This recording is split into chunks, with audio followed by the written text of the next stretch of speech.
तुमको जो कुछ भी फुरना है वो एक ही है, कैसे सेवा करें और कैसे सतो प्रधान बने।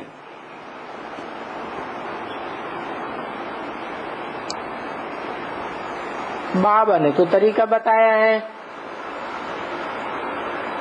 माम एकम याद करो। कोई और को याद न करो।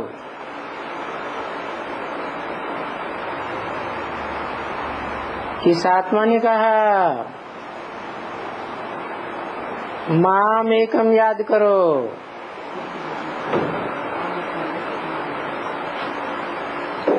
है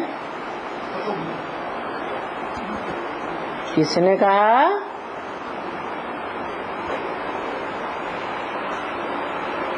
किस आत्मा ने कहा माम एकम याद करो?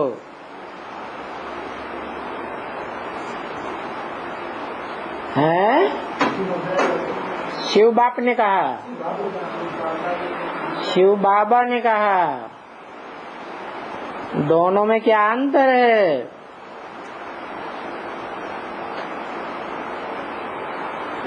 शिव बाप है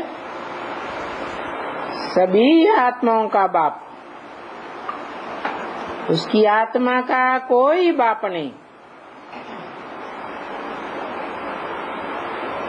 और सुप्रीम बाप जिसका कोई बाप नहीं, वो जन्म मरण के चक्र से न्यारा है। इसलिए त्रिकालदर्शी है, तीनों काल का ज्ञाता है।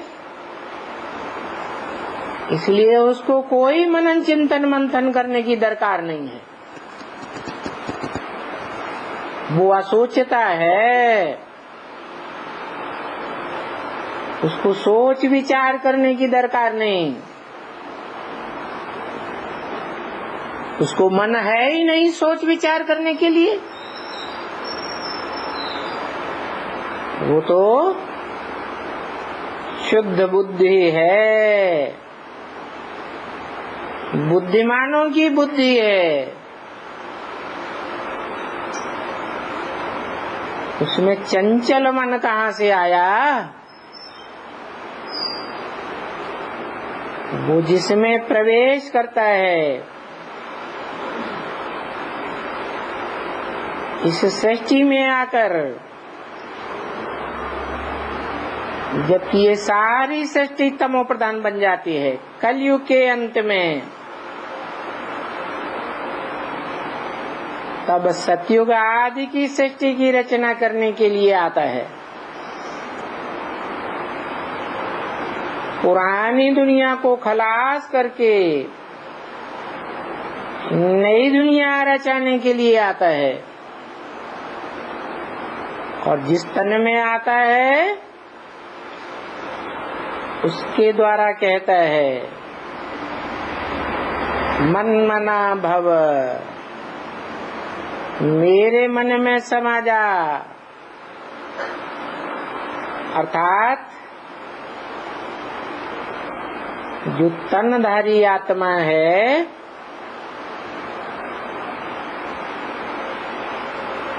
वो याद करते करते संपन्न स्टेज में पहुंचती है, तो वो ही आत्मा कह सकती है मन मना भव, मेरे मन में समा जा। क्योंकि शिव बाप को मन नहीं है, वो जिसमें प्रवेश करता है उसको चंचल मन होता है। उस चंचल मन को योग बल के द्वारा कंट्रोल करना, एकाग्र करना,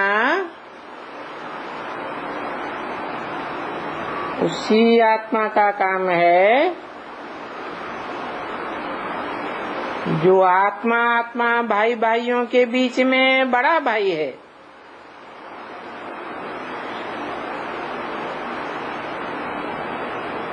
और उस बड़ा भाई आत्मा को शिव बाप अपनी त्रिकालदर्शिता का सारा वर्षा देते हैं।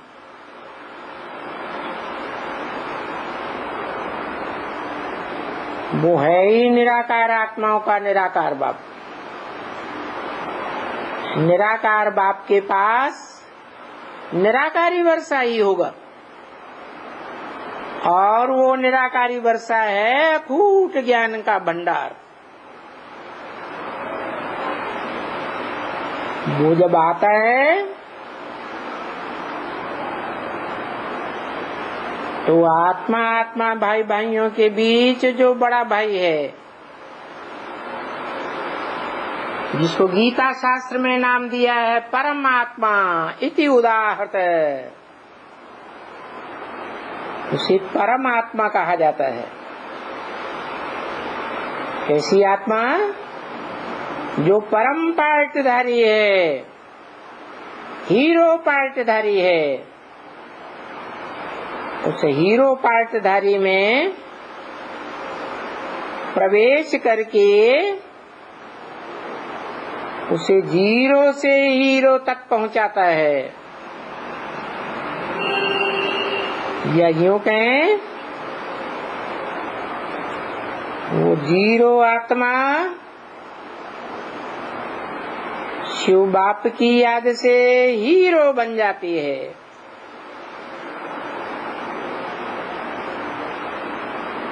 वो आत्मा के लिए है ये मन मना भव मंत्र कहना कि मेरे मन में समा जा। तेरे मन में क्या है? एक शिव बाप, दूसरा न कोई। तो सभी को इस महामंत्र को धारण करना है, तब ही हर आत्मा संपन्न बनेगी। और संपन्न बनेगी तो जो संपन्न धाम है, जिसे परे ते परे धाम कहा जाता है, परम धाम, वहाँ की बासी बनेगी। हर आत्मा को संपन्न बनने के बाद इस दुखी संसार से मुक्त होना है। सभी आत्माएं दुख से, अशांति से मुक्त होना चाहती हैं।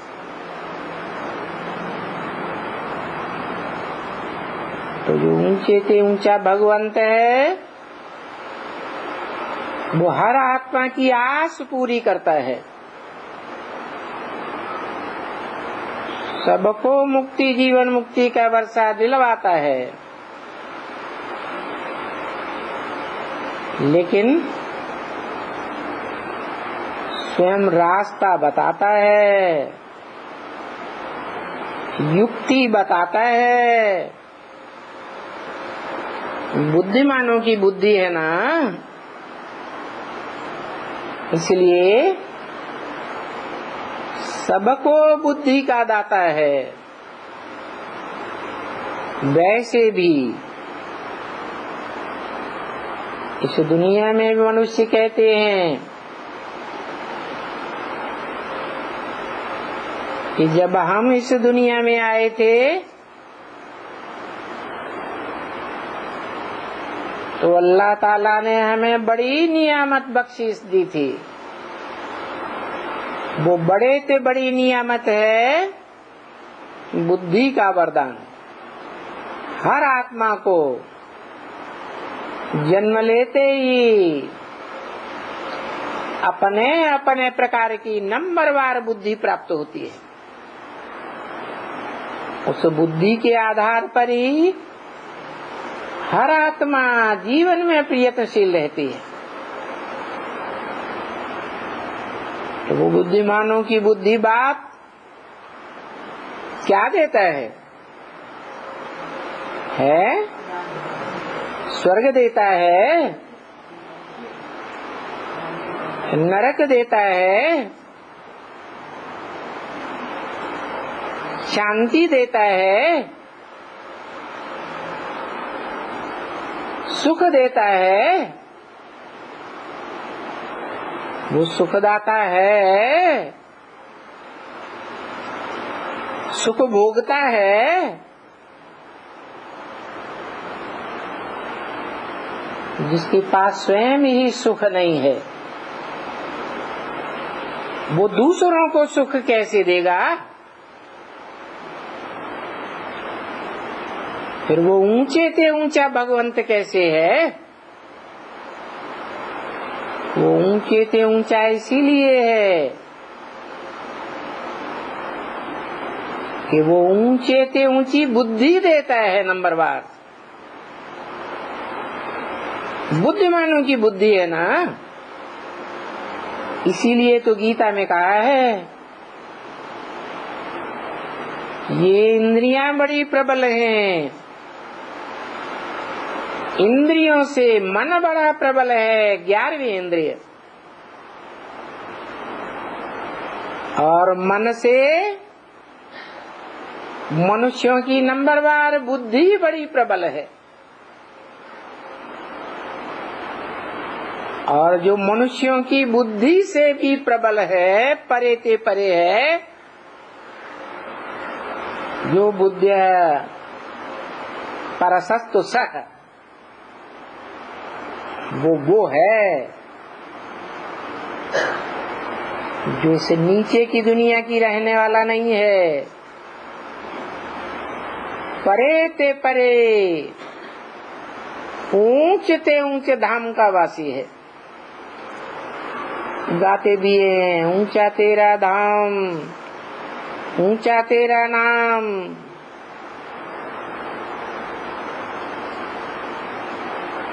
तो वो ऊंचे से ऊंचे भगवंत बुद्धि का दाता है। बुद्धि ही 1000 नियामत है। बुद्धि से बड़ी नियामत, बड़ी देन और कोई चीज नहीं। बुद्धि से ही सत्य असत्य का निर्णय किया जाता है। बुद्धि से ही अच्छे और बुरे की परख की जाती है। श्रेष्ठ और निष्कृष्ट की परख की जाती है।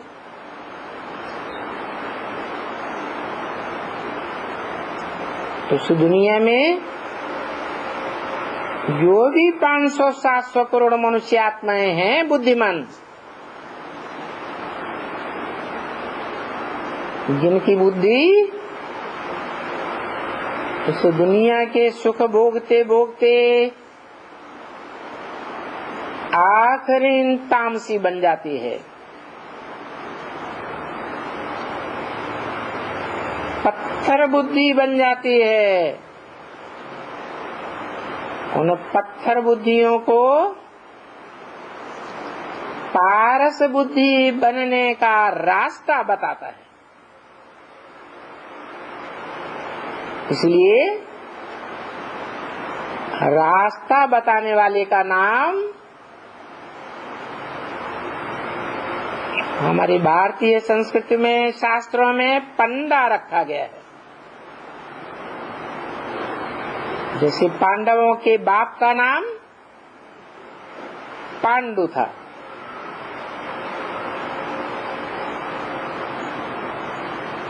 पंडा के पुत्र पांडव कहे गए। जैसे ब्रह्मा के पुत्र ब्राह्मण कहे गए।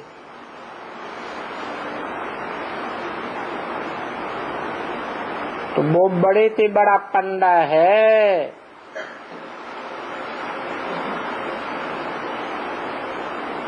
अच्छे से अच्छे धाम अर्थात घर में ले जाने वाला रास्ता बताता है।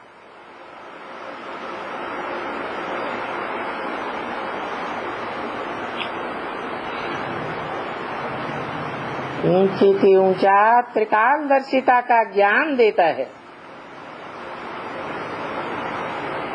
तीनों काल का ज्ञान, वो अखूट ज्ञान का भंडार। गीता किसको है?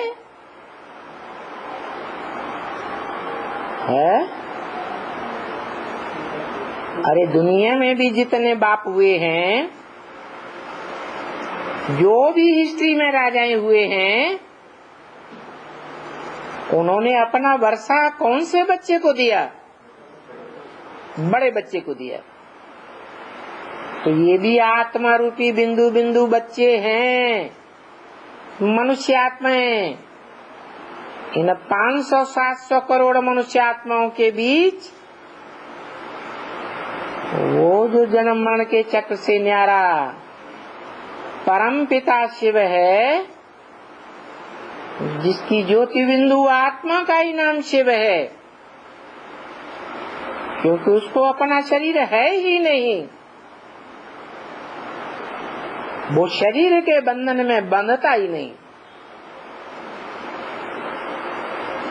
क्योंकि जन्म मरण के चक्र से न्यारा है। जन्म मरण के चक्र में वो आते हैं जो इंद्रियों से कर्म करते हैं, वो तो अकर्ता है।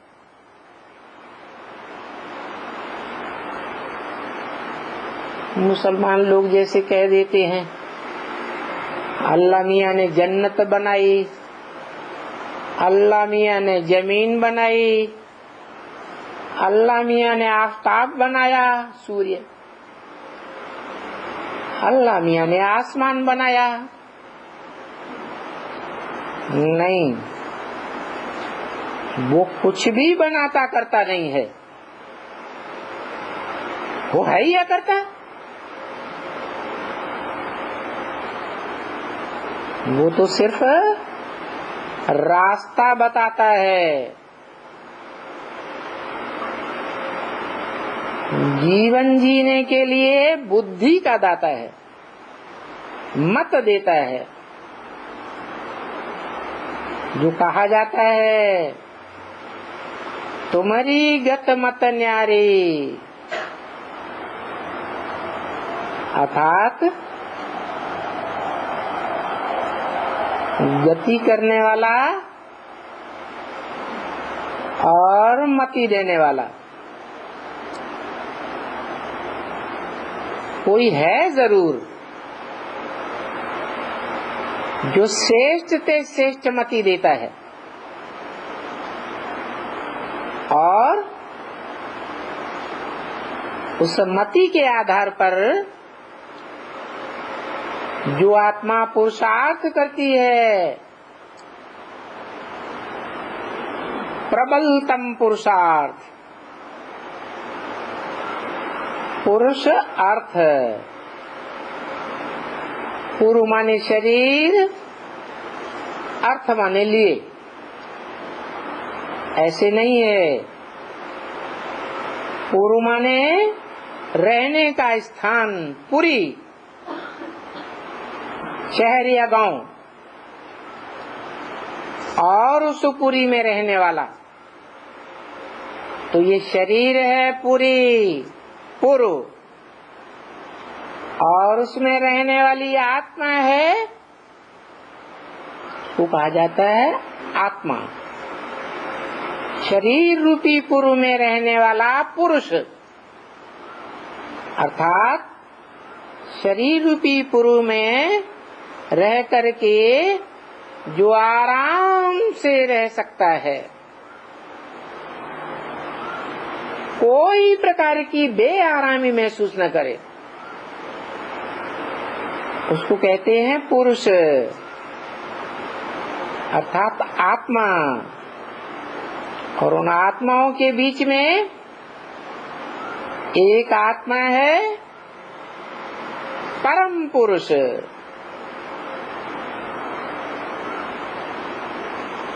परम पुरुष अर्थात ऐसे शरीर रूपी पुर में रहती है जो पतितम कामी कांटा होता है,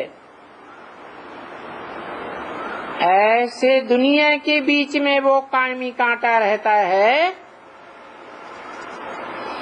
जिससे बड़ी दुखदाई दुनिया कभी बनी ही नहीं। ऐसे कलयुग के अंत की घोर पापियों की दुनिया, जिस दुनिया के लिए कहा जाता है झूठ है लेना, झूठ है देना, झूठ है भोजन, झूठ चबेना।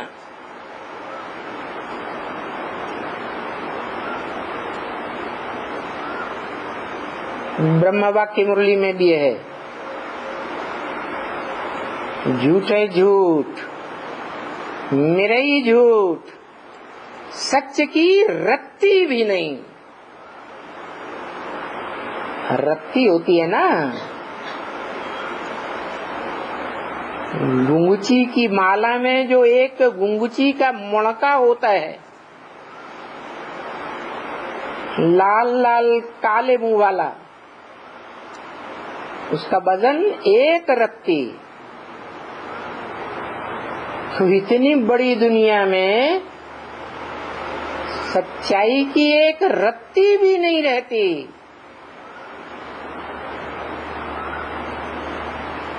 इतनी झूठ दुनिया हो जाती है। ऐसी दुनिया के बीच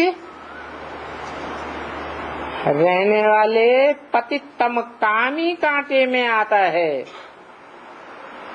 सुप्रीम सोल बाप, और बड़े आराम से रहता है। कोई भी प्रकार की बेआरामी कभी महसूस नहीं करता।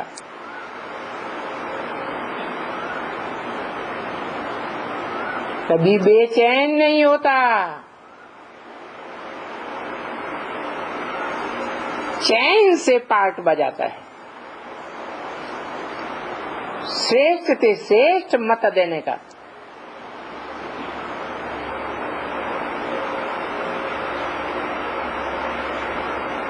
वो सदा मन चैन में रहने वाला है,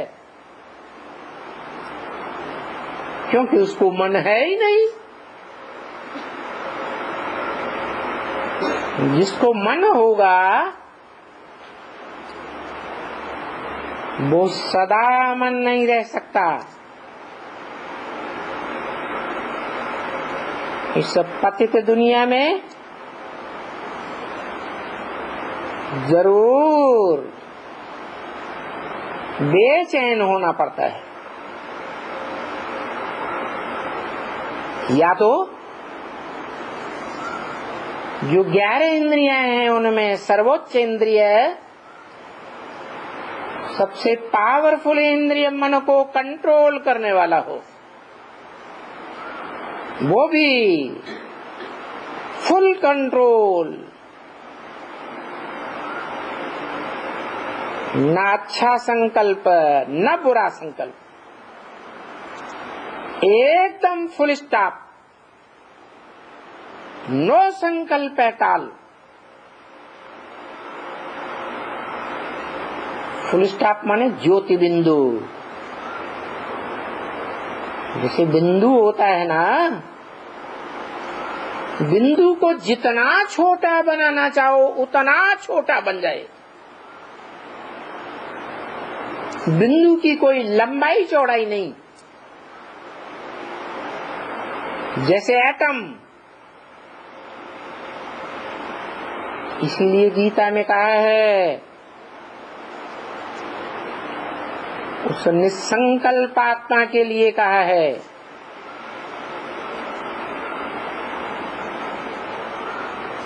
परमात्मा इति उदाहृत है। जो परमात्मा नाम से कहा जाता है वो परम पार्टधारी, हीरो पार्टधारी आत्मा भी निसंकल्प बन जाती है, क्योंकि बुद्धि में सदा काल के लिए बैठ जाता है। इससे मनुष्य सृष्टि की हर आत्मा रूपी रिकॉर्ड में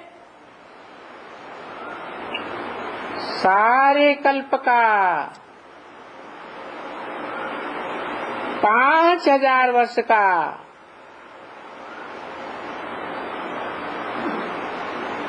कभी भी न बिगड़ने वाला पार्ट भरा हुआ है।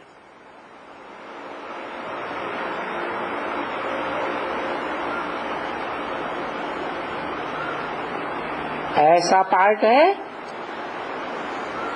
तीनों काल का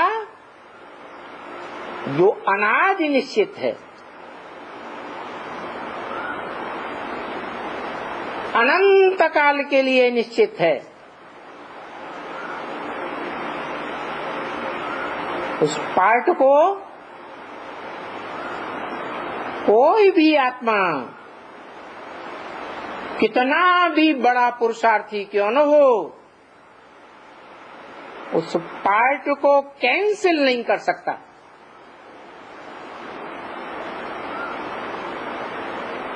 इसलिए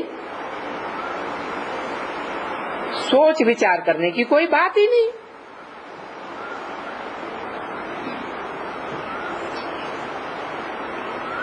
सोचना विचारना तब होता है जब कुछ परिवर्तन किया जा सके। और ये ह्यूज सृष्टि रूपी ड्रामा 5000 वर्ष का अपरिवर्तनीय है। मनुष्यों के द्वारा जो ड्रामाबाजी की जाती है वो तो परिवर्तनशील है, लेकिन ये अनादि निश्चित ड्रामा अपरिवर्तनशील है।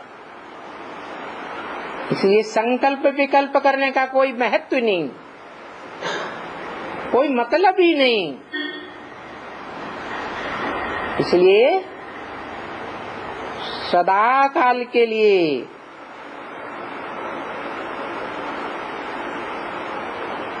संकल्पों को फुल स्टॉप लगा देना,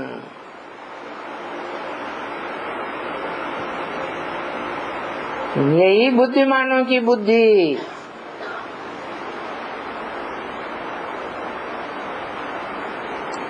जो बाप कहा जाता है उसके समान बनने का पुरुषार्थ है। क्या पुरुषार्थ बताया है?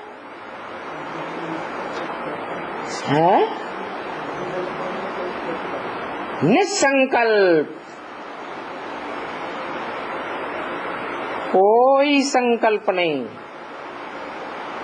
Full stop. और निरंतर समय के लिए यही स्टेज धारण करनी।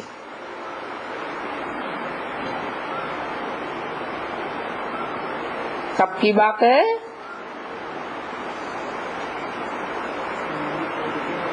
पांच 5000 वर्ष के ह्यूज ड्रामा की बात नहीं है।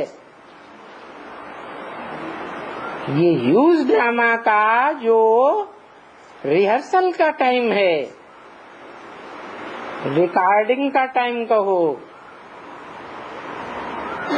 शूटिंग का समय कहो,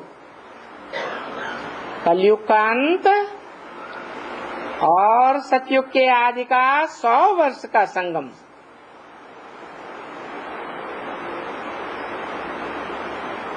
ये मनुष्य आत्माओं को निसंकल्प बना देता है।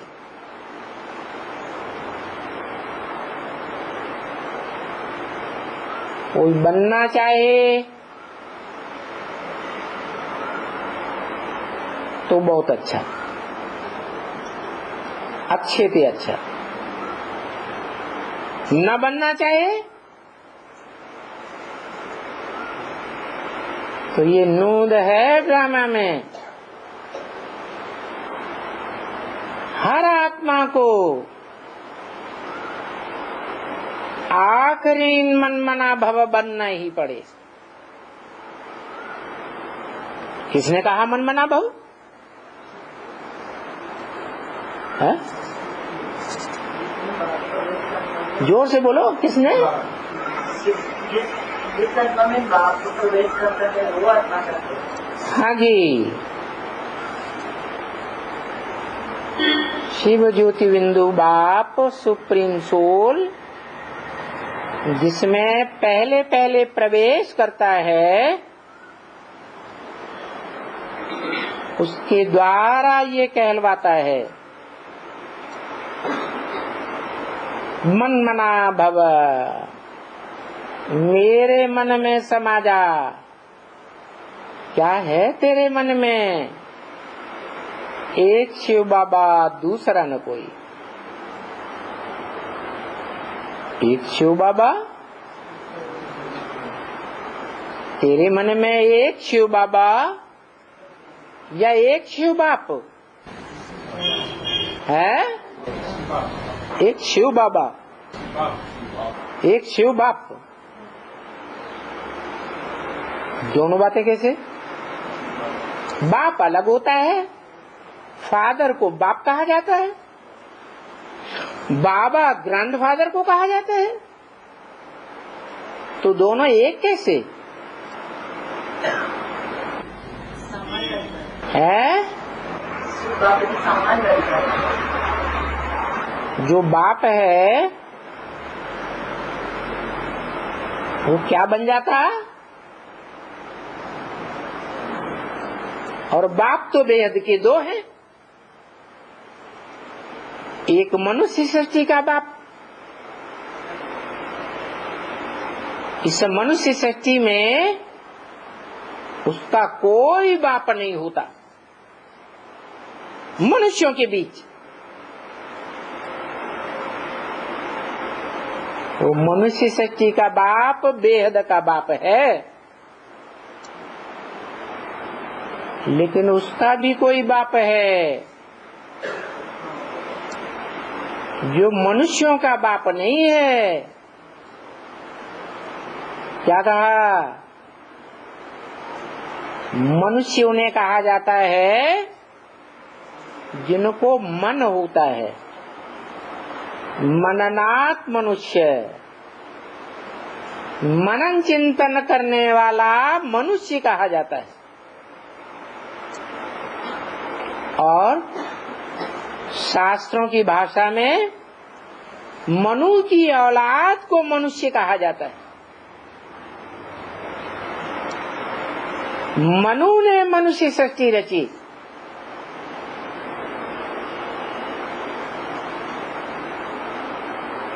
तो मनुष्य को मनुष्य कहा जा सकता है। सुधर जाए पुरुषार्थ करके तो वो मनुष्य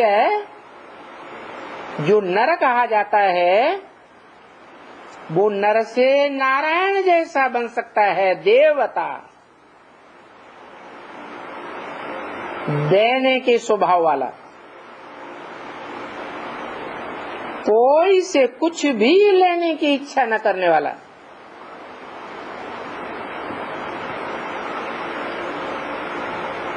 नर मन मनुष्य, विकारी को कहा जाता है। विकारी तो काम, क्रोध, लोभ, मोह, अहंकार, इन 5 विकारों से भरा पूरा होता है। लोभ न हो ये कैसे हो सकता? लोभ माने लेने की इच्छा करने वाला। तो लेता हुआ या देता? देता है। क्या है? मनुष्य लेता है, देवता देता है। और मनुष्य को देवता बनाने वाला, नर को नारायण बनाने वाला क्या करता है? लेता है या देता है? हैं? न वो लेता है, क्योंकि किसी से लिया जाएगा तो नियम है उसे वापस देना पड़ेगा। क्या? नर को नारायण बनाने वाला, मनुष्य को देवता बनाने वाला न किसी से कुछ लेता है न किसी को कुछ देता है, उसे भगवान कहा जाता है। तो बहुत ऊंची चीज हो गई। अंग्रेज लोग उसे गॉड कहते हैं,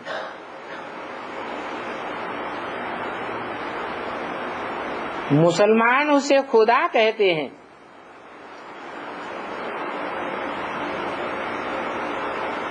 खुदा का अर्थ है खुद आने वाला, जो कभी भी बुलाने से नहीं आता,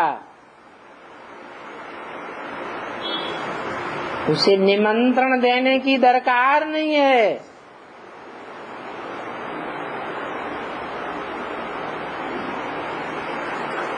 वो मान सम्मान लेता ही नहीं, इसलिए वो खुद आता है, इसलिए खुदा कहा जाता है।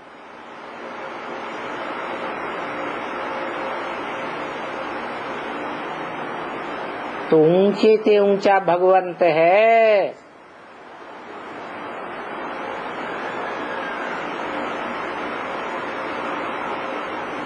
कोई इच्छा नहीं,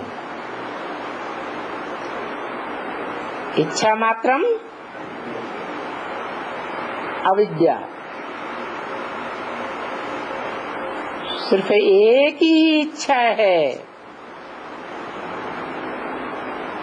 क्या?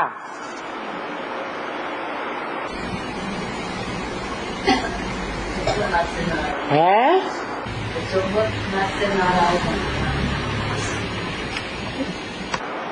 तो सबको बना देता है।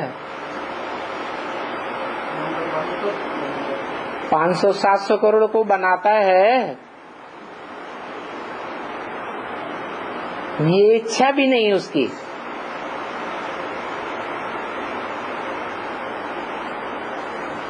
क्या इच्छा है? सबका कल्याण हो। क्या? एक नारायण का कल्याण करने के लिए नहीं आता,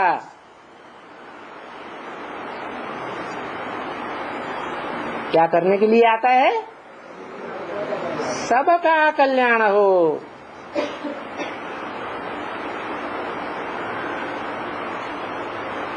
जो अक्सर करके बोलते हैं साधु संत महात्माएं, जो अपन को भगवान समझ कर बैठ जाते हैं, तो कहते हैं सर्वे भवन्तु सुखिनः। बोलते हैं, करते नहीं हैं। बोलते हैं बताने के लिए कि शिवो हम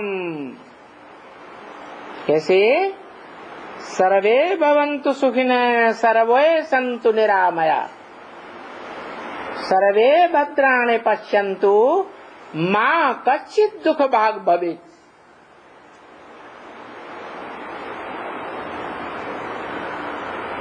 कैसी सुंदर भाषा है,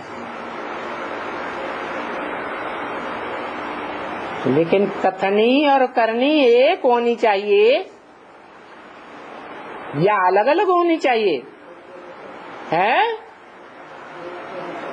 ऐसी होनी चाहिए, एक होनी चाहिए। और वो ऊंचे से ऊंचा भगवंत, जिसकी वास्तव में एक इच्छा है, एक ही बलवती इच्छा, सब सुखी हो, सबका कल्याण हो, यही उसका काम है। इसलिए काम के आधार पर उसका नाम है शिव। शिव माने कल्याणकारी, एक नारायण का कल्याणकारी है। किसका कल्याणकारी?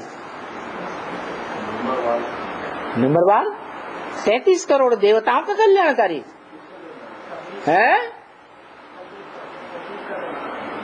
33 करोड़ देवताएं भी तो नंबरवार है ना, उन देवताओं का कल्याणकारी नहीं। इस मनुष्य सृष्टि में जहाँ मनुष्यों की प्रधानता है, मनुष्यों की पावर सर्वोपरि है, जिनके वाइब्रेशन से, जिनके मनसा के संकल्पों से सृष्टि परिवर्तन होती है। जो गायन है, ब्रह्मा ने संकल्पों से सृष्टि रची,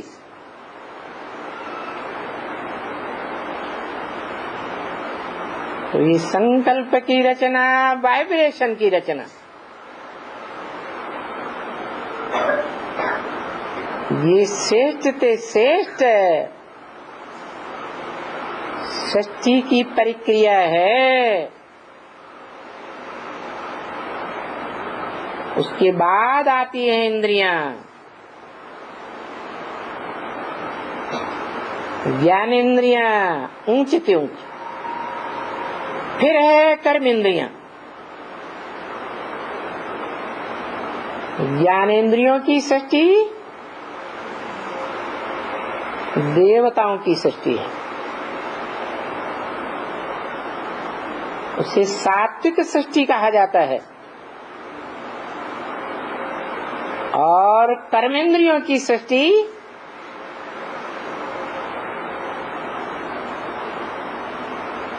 दैत्यों की सृष्टि है।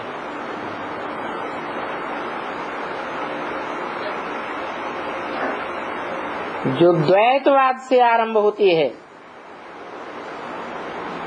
क्योंकि ज्ञानेंद्रियां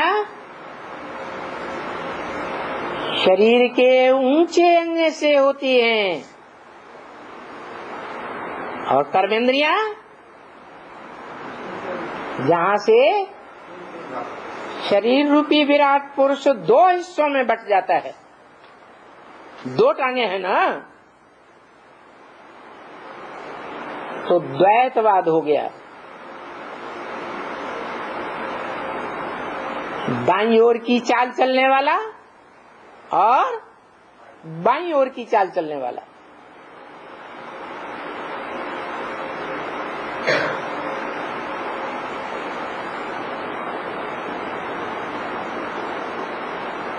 तो जो ऊंचे से ऊंचे भगवंत है,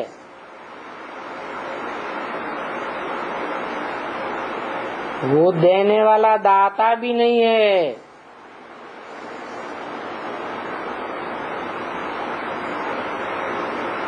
क्योंकि इस सृष्टि में जब वो आता है तो हर मनुष्य मात्र को अपने अपने प्रकार की बुद्धि तो होती ही है। बुद्धि माने मत।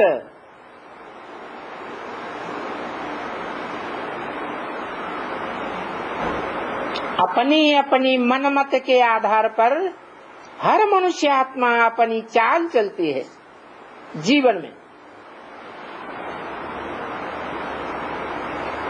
तो ऐसा नहीं है कि वो आकर के मत देता है या कोई के ऊपर अपनी मत थोपता है, नहीं, वो तो सिर्फ सुखी जीवन जीने का रास्ता बताता है। उस रास्ते पर चलेंगे तो सुखी सुखी रहेंगे। नहीं चलेंगे तो दुख जरूर होगा। सुखी जीवन को कहा जाता है सद्गति। जीवन भी हो और वो जीवन सुखों से भरपूर हो, दुख का नाम निशान नहीं, उसको कहते हैं जीवन मुक्ति।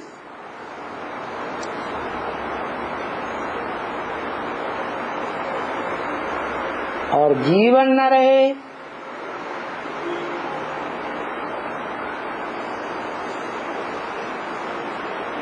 सिर्फ आत्मा आत्मलोक में शांति का अनुभव करे, उसे कहते हैं मुक्ति। कि आत्मा ने देह के दुखों से मुक्ति प्राप्त कर ली, देह के बंधन से मुक्त हो गई, विकारों के बंधन से मुक्त हो गई।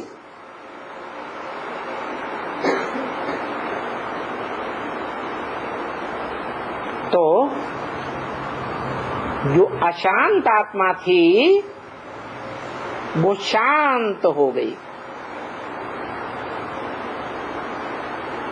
तो हर मनुष्य आत्मा यही चाहती है कि हमें सुख और शांति की प्राप्ति हो।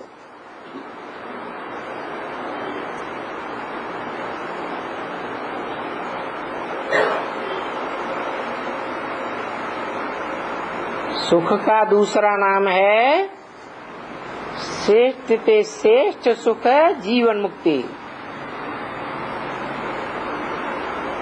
और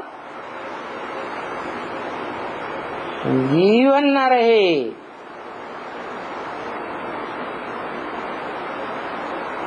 जीवन मुक्ति भी न मिले,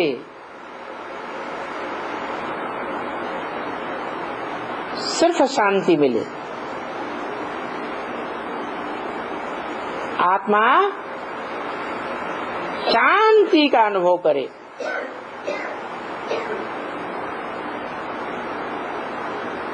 वो तो शांति धाम में ही मिलेगी। जैसे दुख धाम में दुख मिलता है, सुख धाम में सुख मिलता है, तो शांति धाम में शांति मिलती है।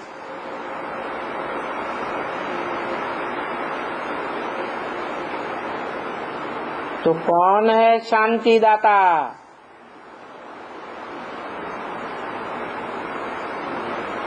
है शांति का अनुभव करने वाला शांति देता है है। शांति का अनुभव करने वाला शांति देता है। शांति कायम करे तो शांति देवा। इस दुनिया में जब तक शांति कायम नहीं हुई है, चारों ओर अशांति ही अशांति आती है देखने में।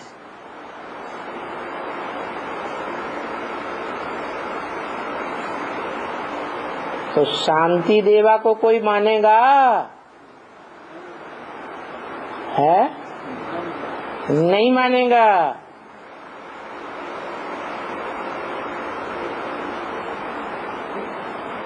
और दुनिया में दुख ही दुख है। हर मनुष्य आत्मा के जीवन में दुख। ऐसी कोई मनुष्य आत्मा नहीं जिसके तन में, जिसके मन में कभी दुख न होता हो।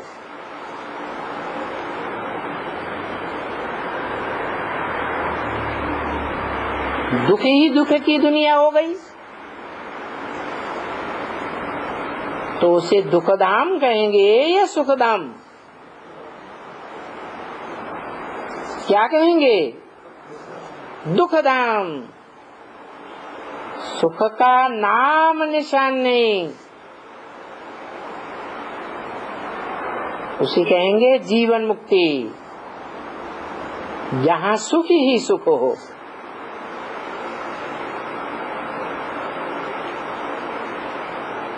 तो ऐसे सुखधाम में, ऐसे दुखधाम में, ऐसे शांति धाम में ले जाने का श्रेय कोई को तो होगा।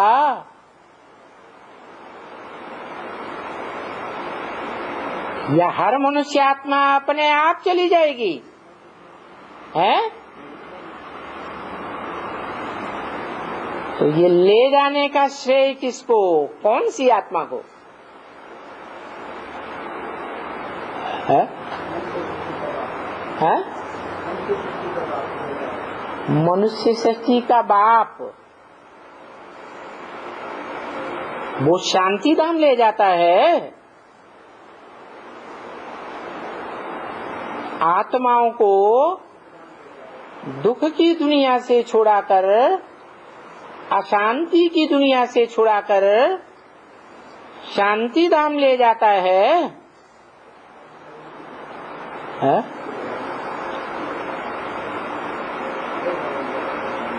वो तो खुद ही अशांत दुनिया का रहवासी बन जाता है कलयुग के अंत में।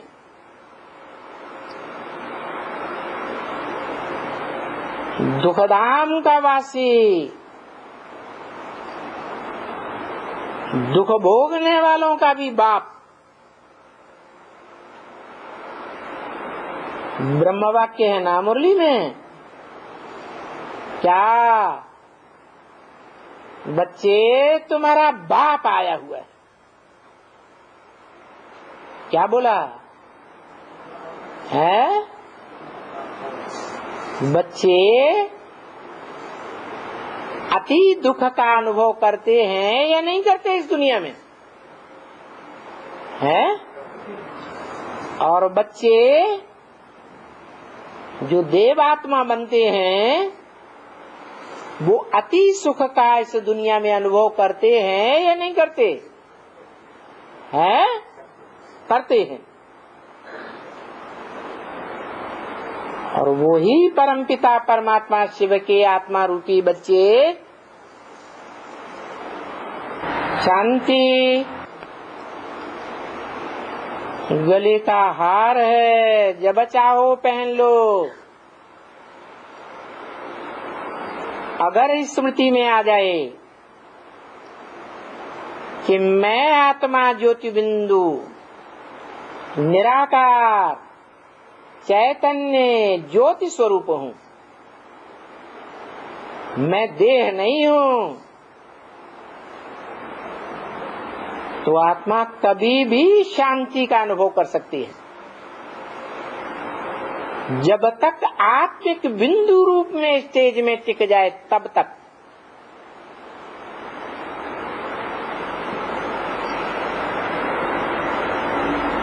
तो ये सुख, शांति और दुख की दुनिया का रचयिता कोई तो होगा, है? रचयिता को बाप कहा जाता है। सुखधाम का रचयिता, दुखधाम का रचयिता,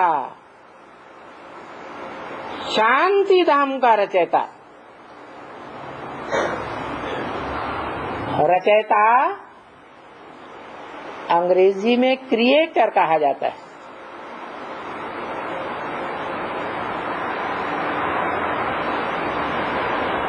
क्रिएटर साकार होता है या निराकार होता है? साकार होता है। जैसे मिट्टी के बर्तन बनाने वाला कुम्हार साकार क्या बनाता है? घड़ा बनाता है, तो घड़ा साकार है या निराकार? तो रचयिता साकार को कहा जाता है, उसकी रचना को भी साकार कहा जाता है। आत्मा निराकार, रची तो नहीं जाती, उसका कोई रचयिता है ही नहीं।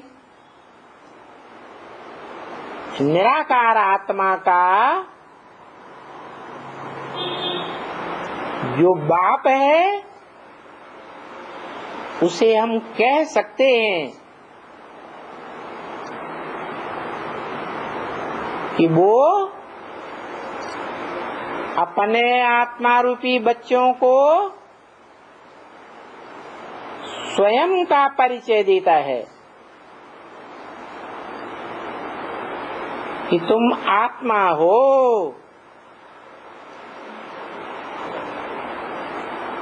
देह नहीं हो।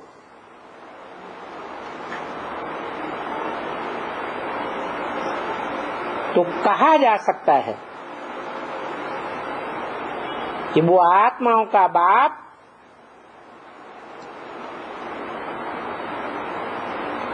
उसने सच्च रूपी रंगमंच पर आकर के देह अभिमानी मनुष्यों को आत्मा का परिचय देकर तो देह अभिमानी मनुष्यों में भ्रकुटी के मध्य आत्मा का सृजन किया। नहीं तो कोई को पता ही नहीं था कि हम भ्रकुटी के मध्य में एक आत्मा है, ज्योति बिंदु। हाँ, भारत में माताएं बिंदी लगाती थी भ्रकुटी के मध्य में, लेकिन वो माताएं भी नहीं जानती थी ये भ्रकुटी के मध्य में बिंदी क्यों लगाते, नाक के ऊपर क्यों नहीं लगावे।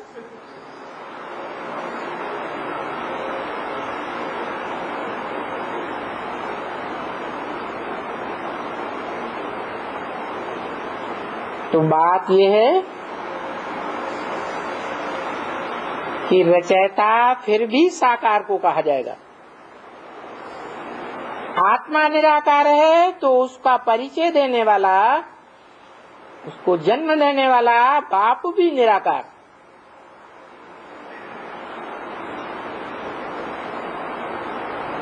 मनुष्य कहा जाता है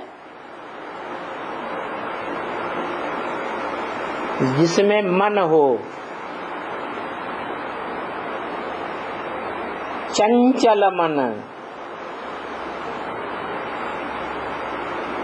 मनन चिंतन मंथन करने वाला चंचल मन जो बड़ा प्रबल है, ज्ञानेंद्रियों और कर्मेंद्रियों से भी जास्ती प्रबल।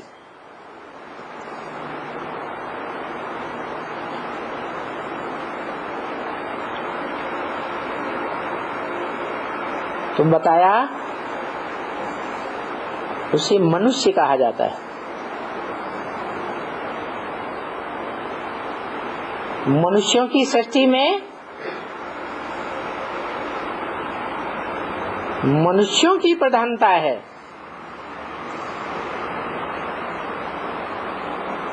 क्योंकि इस दुनिया में जितने भी प्राणी हैं उन प्राणियों के बीच मनुष्यों में ही सबसे जास्ती इंद्रियां होती हैं और मन की प्रबलता होती है।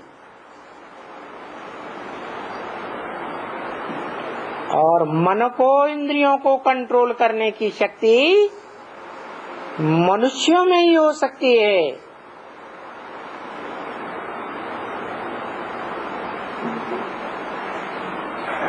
उस शक्ति को कहते हैं वाइब्रेशन की शक्ति।